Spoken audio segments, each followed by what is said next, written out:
Welcome to Eric Unfiltered. I am your host, Eric, a Gen Xer from Connecticut, where I get into local and national news, politics, and culture. No topic is off limits, no feelings are spared. No mainstream sugar-coated BS here. Thank you for tuning in. Now let's get on with the show.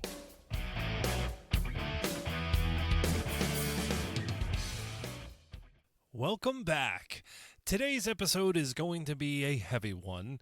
If you already saw the description, you know what it's going to be about. I have covered this story once before, but there have been some more details in the case recently, and I also got wind of the medical examiner report, and I will get into some of the details from that. I will give you a heads up before I do. It's not exactly graphic, but if you got young kids, you might want to not have them around. Again, it's not graphic. It's just, it's not. It's sad. So again, I'm going to be talking about Jacqueline Torres Garcia, affectionately known as Mimi. Per the usual, I go on to Grok. I do a search. I also put in use only verified data. So, again, it's still AI, but again, I like to use it because it gives me a synopsis from the internet, from all news outlets. So, anyways, let me get into that. And again, before I get into the medical examiner stuff, I'll give you a heads up. Okay, Jacqueline Mimi Torres Garcia was an 11-year-old girl from Connecticut who died as a result of prolonged child abuse and starvation. Her remains were discovered on October 8th, 2025, in a 40-gallon plastic storage bin. That is a tote. Unbelievable. This 11-year-old girl was found in a 40-gallon plastic storage bin behind an abandoned house on Clark Street in New Britain, Connecticut. Authorities determined she had likely been dead for about a year, with her death occurring around September 2024 while the family lived in Farmington, Connecticut. Now, I'm pausing there. I know several people have been arrested, and I will get into that. The mother, that's the big one. Her mom has been charged in her death. I believe the aunt as well. And the mother's boyfriend, I know he's been charged. I don't know. Again, I'll get into that. I don't know if he's been charged with murder yet, but her mom and her aunt. And there are other women. What? Yeah, okay. All right, heads up, folks. I'm about to go into the descriptions of what the medical examiner found. Again, it's not exactly graphic, but, if you got a 5-year-old around, you might want to pause and listen to this later. Okay? Okay, here we go.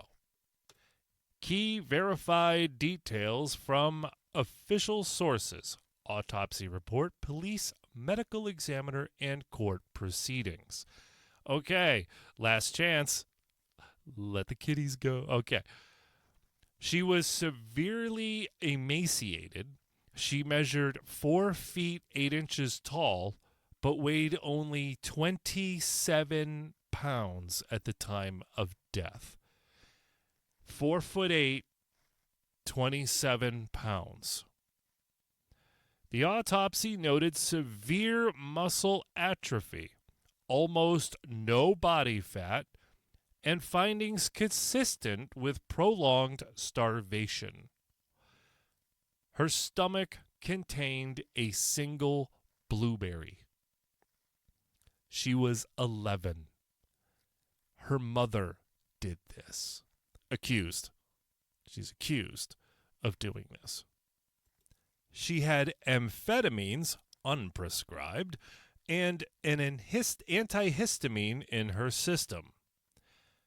There were no recent fractures or major external trauma noted, but the overall condition pointed to extended neglect and abuse. This 11-year-old died at 27 pounds. I know some of you may be asking, where was everybody? Good question. Yeah, Yeah, nobody noticed. Look, I don't know like all the ins and outs of my neighbors, but I know which of my neighbors have kids, or at least the ones I have seen and heard.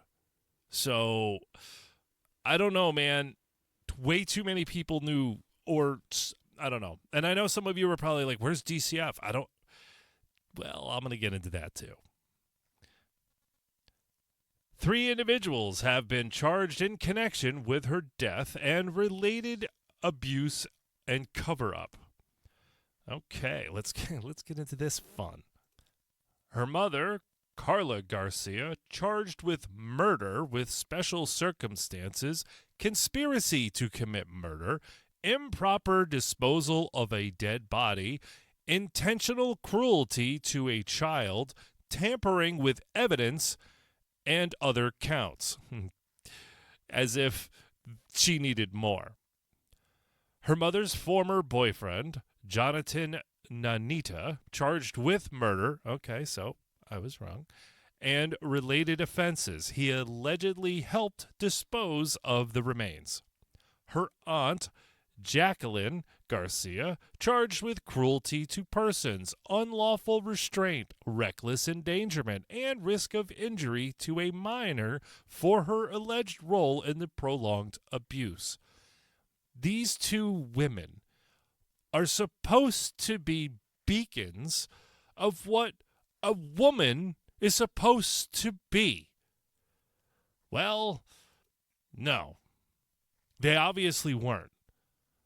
You know, a girl needs a nurturing mother, a nurturing woman in her life. Her mother was garbage, and the aunt was garbage too.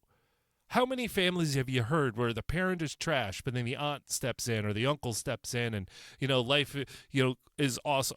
This poor girl had 0 chance. Actually, no. She did have a chance. I'll get into that later as well. I shall continue. Additional allegations from court records and witness testimony include Mimi was reportedly starved for about 2 weeks leading up to her death. Well, a 2-week starvation. She was at 27 pounds when she died. I can't imagine she was, large for the 2 weeks prior. Okay. Efforts to conceal the death involve someone impersonating. This is where things get interesting. Impersonating her. A 22-year-old woman posed as Mimi during a Zoom call with the Department of Children and Families months after she died. Yeah. DCF has a little egg on their face on that. Just a little. The suspects allegedly continued receiving SNAP benefits by falsely claiming she was alive. But there's no fraud with SNAP, though. Don't worry about that. These people are trash. What's that machine that you use to grind up branches and twigs into small little pieces? I forget the name of that machine. If you could, nobody's going to know what that, nobody's going to remember what that thing's called. Anyways, I digress. These people are trash. This poor girl, she was 11. She was 11. And now I know some people are going, well, again, where was DCF? Well, they were interviewing a 22-year-old impersonating an 11-year-old. But wait, there is more. What I am about to tell you is just going to break your heart, because this girl, she had such a promising start, and then the system let her down. So again, I did another search, and again, I use verified details. Take it for what it is. Jacqueline Mimi Torres Garcia was removed from her paternal grandmother's legal guardianship in May of 2022. Wait, what? Yeah. She used to live with her grandmother from birth until May of 2022. Well, verified details from the Connecticut Department of Children's and Families and blah, blah, blah. Mimi was placed with her paternal grandmother, a paternal relative in New Britain, Connecticut, shortly after her birth in January 2013 because her mother, Carla Garcia, was in a detention center incarcerated at the time. Oh, goody. The court transferred legal guardianship to this relative, and DCF closed its case in August of 2013. Again, this is an AI search. Take dates and stuff with a grain of salt. She remained in her grandmother's care for about 9 years until age 9. Wow. See how intelligent artificial intelligence is? Okay. With her parents reportedly seeing her regularly at the grandmother's home. In 2022, both parents, Carla Garcia and Victor Torres, petitioned the Superior Court for Juvenile Matters to reinstate their guardianship of Mimi and her younger siblings. The court granted this reinstatement in May of 2022 with support from DCF, the prior relative guardian, so the grandmother, and the child's attorney, likely guardian ad litem or similar advocate. Okay. So she was living with grandma, and then they were like, hey, we want her. And then they had to go to court, and the court said, sure. No public records or official statements indicate any allegations of abuse, neglect, or something or other of the part of the paternal grandmother as the reason for the change. Instead, it appeared to have been a voluntary parent-driven reunification effort, common in cases where parents regain custody after initial removal or placement with relatives. So there you go. DCF had provided some services to the family between the years of 2014 and 2021 related to Mimi and siblings under the grandmother's care, but their last direct interaction was in September of 2022 after the custody change where they could not substantiate abuse or neglect or seek removal. So there you go. So there's your question. Where was DCF? They weren't in the picture because they were, and then all right, we're good. Okay, so later custody developments in 2023 and 2024, there were disputes between the parents. Victor Torres alleged Carla was violating joint custody. Carla Garcia sought and was granted sole custody in June of 2024. The young girl died in September of that year by a family court judge who stated it was, get ready, everybody, you guys gotta know, it was in the best interest of the children.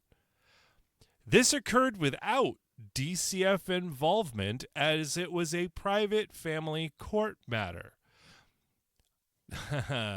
The paternal grandparents, including the grandmother, have since spoken publicly about fighting for access and expressing grief, noting that they were denied visits after certain points, but no verified sources cite misconduct. Blah, blah, blah, blah, blah. Yeah, nobody's accusing the grandmother of doing anything wrong. But yeah, this poor girl, she had no advocate, man. Bro. So sad. So freaking tragic.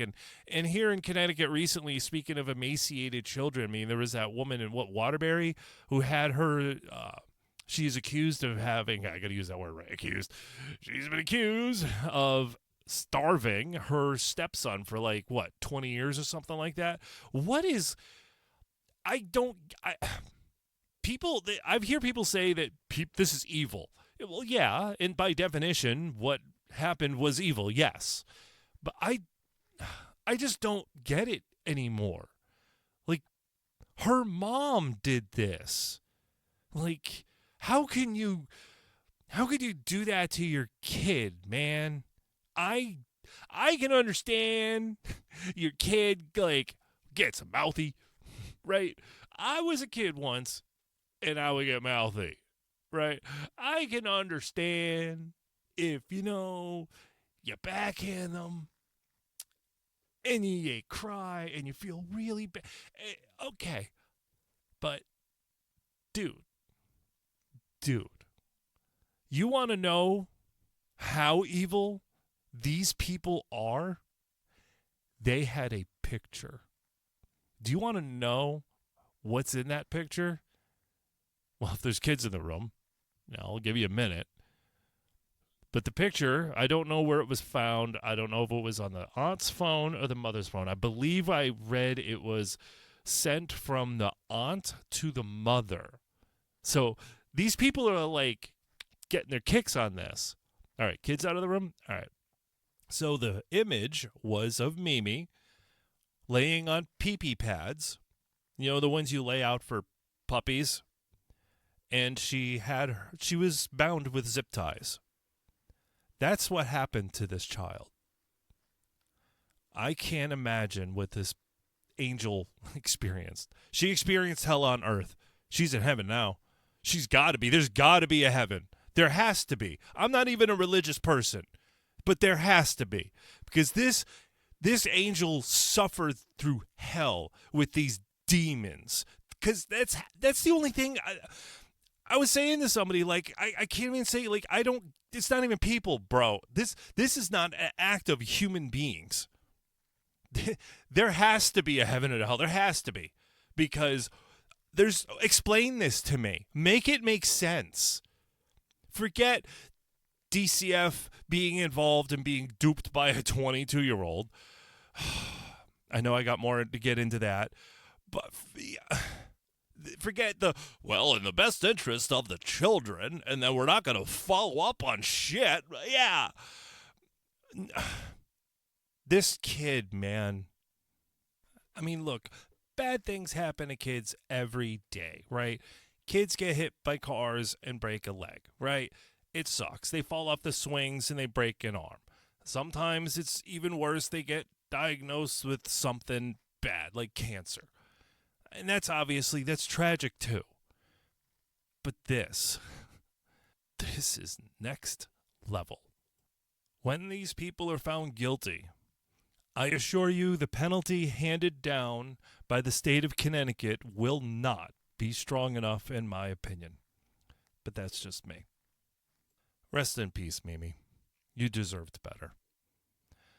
Thank you for tuning in. If you like this episode, give it a like and share and all that good stuff. Tell your friends, all that social stuff. Speaking of socials, you can follow me on X at Eric Not Sorry or on Facebook at Eric Unfiltered Podcast. I am also on YouTube. I look forward to catching you there. And until next time, keep being you.